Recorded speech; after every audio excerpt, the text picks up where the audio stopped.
Hey everyone, welcome back. As you may have seen in my community post, I finally managed to snag myself a Tenet Agendus. This refresh, it was even 53% heat, so let's see if it lives up to the hype. Today we got some crazy synergies going on I want to show you. And on top of that, 44 Bananas was kind enough to lend me his Agendus Ribbon to try. Check it out. A CCCD initial combo minus impact Ribbon. The dispo is low, but hey, I think we can do something with this. Let's take a look at what we're dealing with today. Tenet Agendus is our newest entry into the sword and shield category. Sporting average attack speed but sky high base damage, it reaches 416 at 60% elemental bonus, which is the highest of any melee in game so far. Status and critical chance are both slightly above average, but what sets this weapon apart is a unique heavy attack. The first heavy attack in the sequence fires out an Plasmor looking projectile. This shot has 3,600 base damage, or a nearly 14 times damage multiplier relative to base damage. This is a huge buff, as generally all heavy attacks are 6 times base damage in magnitude only. However, this projectile is deceptively small and in actuality is only a few meters in diameter. The shot travels 40 meters but gains fall off after 10, dropping to just 7% damage already by 20 meters. Zephyr actually fixes this nicely, which you'll see later.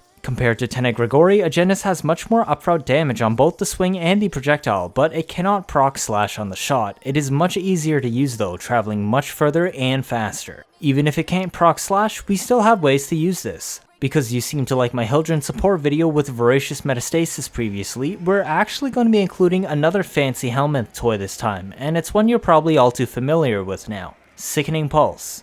This is an ability that adds 10 more stacks and refreshes their timer of all existing status effects in a radius around you, or, for Bleed, Toxin, and Heat, instead doubles their stacks with fresh timers. Because heat stacks are the only bleed that resets all proc timers with additional stacks, you can essentially infinitely flip heat stacks as needed.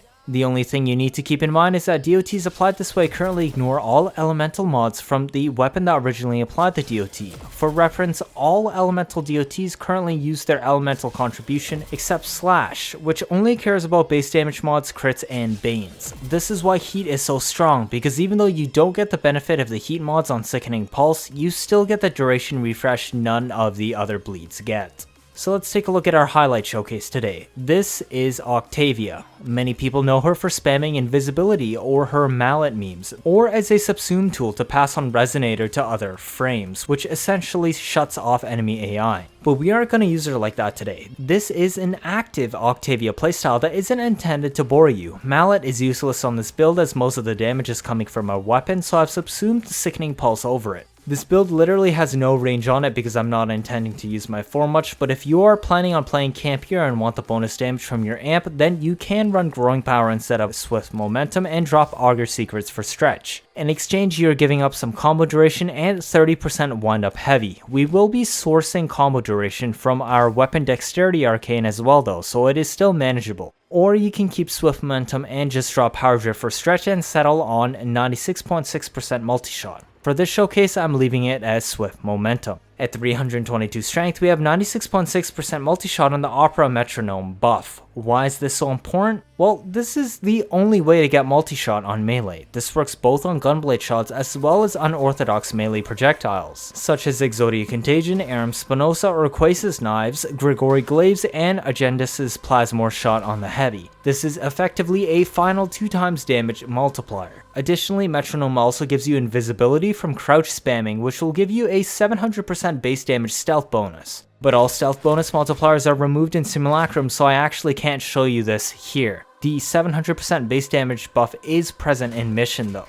You can see there is no difference whether I'm invisible or not in Simulacrum here. Forte from Metronome also gives us melee buffs, but this isn't that important on the build as it's only 100% base damage and quite annoying to proc. And we have better ways to source base damage too. Finally, we also have the movement speed buff you can actually get from just jumping around. As you can see, her 3 has many buffs built into it that we can take advantage of. Duration could be higher, but it basically acts as a cooldown on how often you can cast Sickening Pulse, so I have chosen to leave it at 167. Efficiency is 105 with Fleeting Expertise to counter Blind Rage because you will be casting Metronome semi-often and we don't have flow on the build. Arcane Energize does save the day a bit by giving us the most out of our energy orbs. The heavy projectile on Agendus is affected mainly by weapon damage and is bugged with melee damage, so we're slotting Arcane Arachne and Vigorous Swap instead to benefit off of that. This gives the projectile a massive damage increase and is easy to proc. Vigorous Swap also doubles for setting up our multi-shot buff because it requires shooting guns with a specific rhythm, so we do have to holster and unholster them when managing it with primers. I basically just spam a note in every beat of my mana cord shown here. Energy is further supplemented by going Xeneric for energizing dash because we will also be using Inner Might for our hybrid heavy builds. So let's take a look at that Opera multi-shot buff weapon. I'm bringing Haiku because it is the easiest weapon to proc it with. We have super fast reloads and a decent sized magazine, but essentially we want a 8.0 fire rate weapon.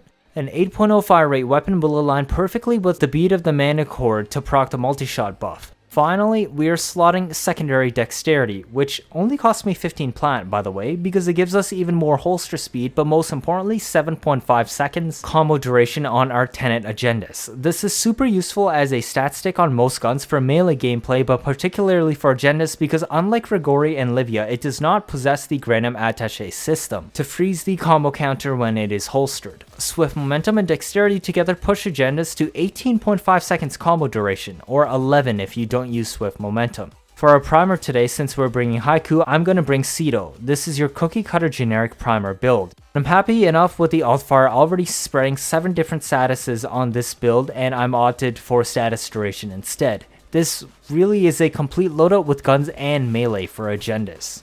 Now for our Tenet Agendus builds, I got a bunch of them to show you today, but this is the first one. This is essentially meant for single target damage, for example Disruption. However, this will not work for level cap unless you bring a source of full strip, as we are going off corrosive and heat damage, which means you'd have to infuse Seeking Shuriken instead of Sickening Pulse onto Octavia. You can do a ton of damage on a full strip frame, but I just wanted to show you what a non-armor strip setup can still do. Sickening Pulse does play a big part here. This is an evenly split corrosive heat Agendus build. The goal is to sit at 12x combo. I have Sacrificial Pressure modded here, but Condition Overload still does work partially on the Plasmor shot, even though it is somewhat reduced and is worth running if you prime with Cedo beforehand. Heat is the best progenitor if you want to use a corrosive heat build this way with Sickening Pulse.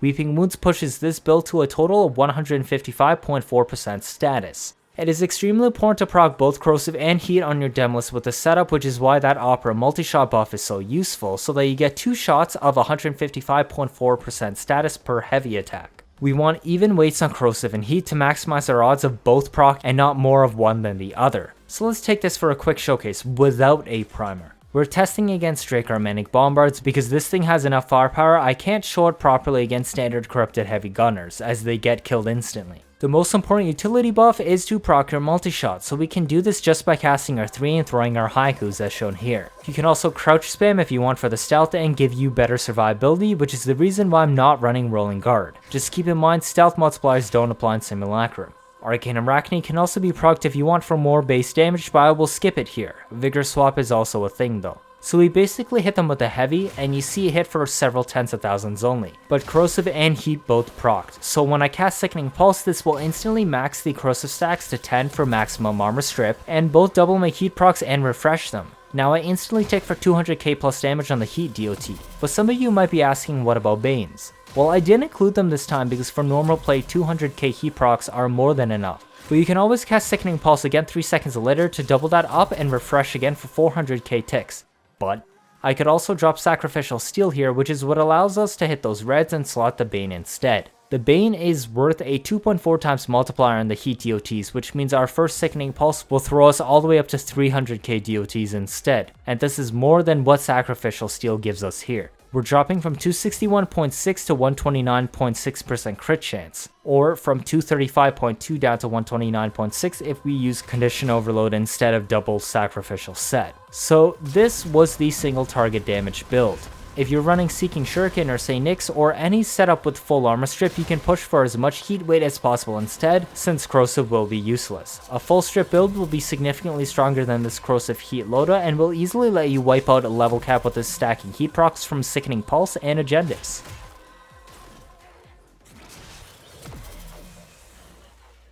Next up, we got an interesting gas electric build. This works better on other frames with innate grouping CCs such as Nidus with Larva, Zephyr with Airburst, or Korra and Snare, except Korra already has Aura Whip. Basically, this is very similar to the Corrosive Heat build, except we're running gas electric instead and is intended for mass group clearing. For this example, I'm just going to stay on Octavia because I want to showcase her fashion more and I'm being a bit lazy, and we can still group them up with Zenerek, although this is a bit slow and not that practical. The reason this build is gas electric is because of the heat progenitor that eats up 2 mod slots here. If I had cold or toxin progenitors instead, I could make viral with these 2 same mod slots for viral electric on the build instead, which is way better than this gas electric build, so keep that in mind. You essentially sit on 12x heavy, group them together, whether it's Airburst, Zenerek, or Ensnare or Larva, then shoot your Agendus and then cast Sickening Pulse. You will instantly get 10 stacks of gas and electric and it easily nukes the entire crowd. This is intended for standard crowd clear and can literally kill 30 plus enemies instantly in one tick, as it gets stronger the more enemies you bunch.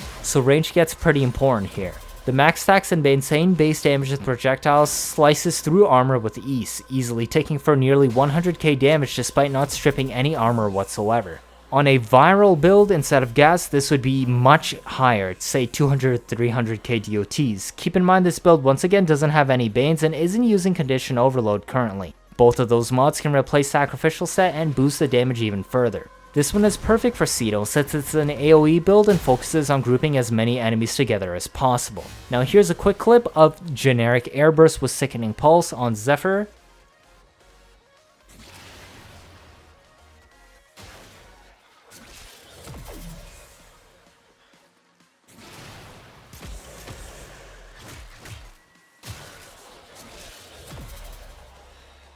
And now here's a clip of it on Nidus.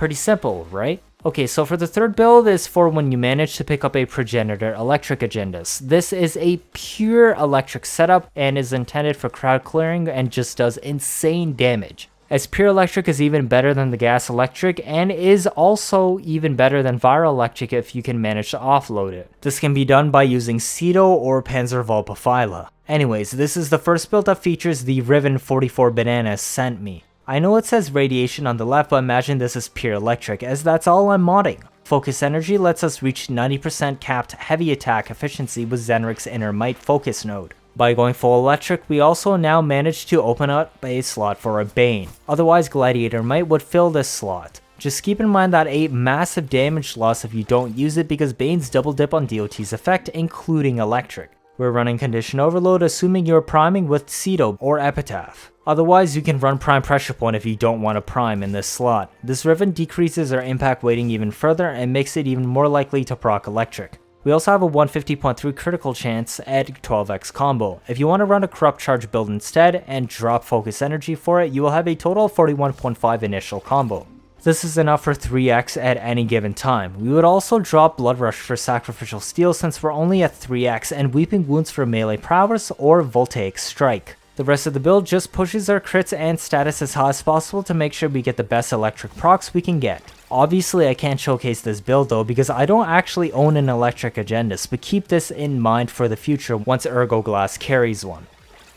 For the corrosive heavy heat builds, we got another variation on Ember. This lets us mod for pure corrosive and fit a Bane on so that we can source heat from Ember's Fireball Frenzy 1 augment instead. This is an absolute min-max build, so we're running a Bane in the slot that opened up. Otherwise, I would advise running Gladiator Might. We're also running Condition Overload with a primer in this setup, otherwise you have the option to skip the Bane and Condition Overload for a double sacrificial set instead as well.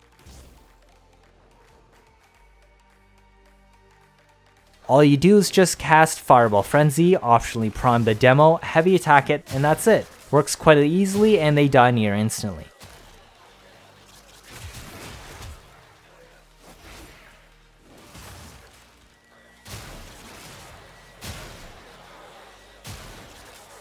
After that, we have two final quick attack builds to look at when using a Heat Progenitor Agendus. This is just a raw damage setup that doesn't rely on status too much. We're using this as a hybrid light and heavy attack setup on Corrosive Heat so they can one-shot things with the shield as needed with raw corrosive damage. The majority of elemental weight here is corrosive, but you can deal with truly tanky moments with 4 Slash and 5 Harbinger if the heavy still isn't strong enough. That would be pretty slow, but hey, it does bypass armor, so if you keep hacking at them, it will eventually work. Now here's a quick showcase of that in action.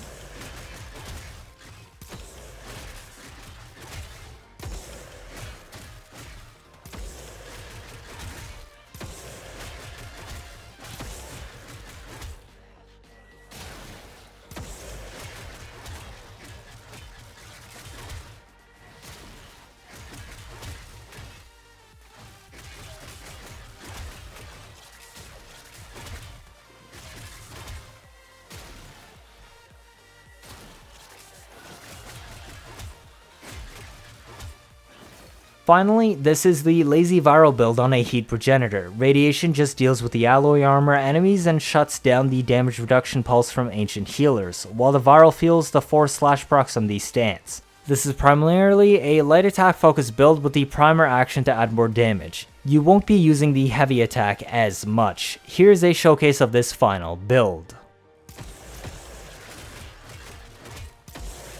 And this is it. Some examples on how to use Agendus and some pretty cool synergies with it, especially with a current heat Agendus and possible planning forwards once you pick up a toxin or cold one, or a pure electric one. The elemental combination order seems a bit weird on Tenet melee and isn't what I expected. SPIREX wasn't like this in the innate heat of it combined before the progenitor element, which is why toxin progenitor on SPIREX doesn't work. But the opposite seems to be happening on Tenet melee with the progenitor combining before the innate. This means other elemental options have interesting implications. Toxin would let you get viral in a single slot if you want high viral weight for slash DPS on light attacks. It also frees up a slot for a Bane or Prime Fever Strike for even higher viral weight. Magnetic is an option that lets you build for magnetic viral for a universal slash against both Corpus and Grineer from the stance. This does mean you won't have spare slots for Banes anymore though. Radiation will let you go for Radiation Corrosive for raw base damage against all armors if you want to kill outright with heavies and not just worrying about status DOTs. This is mainly only suited for entry level Steel Path and not Endless. Corrosive can be made with just Prime Fever Strike with the innate electric if you have a progenitor radiation, which frees up a slot for a Bane.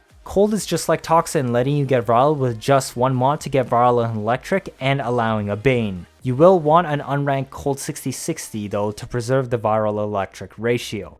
Electric progenitors will give you a massive electric weight and is the best option for crowd clearing. You would go pure electric on the build with sickening pulse as needed and use Epitaph or Panzer to stack viral. A full strip build would be super nice also, but isn't really needed. Finally, impact progenitor is shit, so don't get it. If you don't want to add any extra elements, just go for innate electric instead. If this is your first time watching, feel free to leave a like or better yet subscribe. Let me know your thoughts down in the comments. 79.5% of you are not subscribed. I'm trying my best to get you new information out always as soon as possible, like I've done with covering the Tempestari and the Sisters of Parvos mainline. Stick around if you want to see interesting memes and builds on a nearly daily basis. I'm also preparing to get you the info first once more new war info drops. You don't want to miss out on any of that, do you? That'll be it for this video. Thank you all for watching and see you all next time.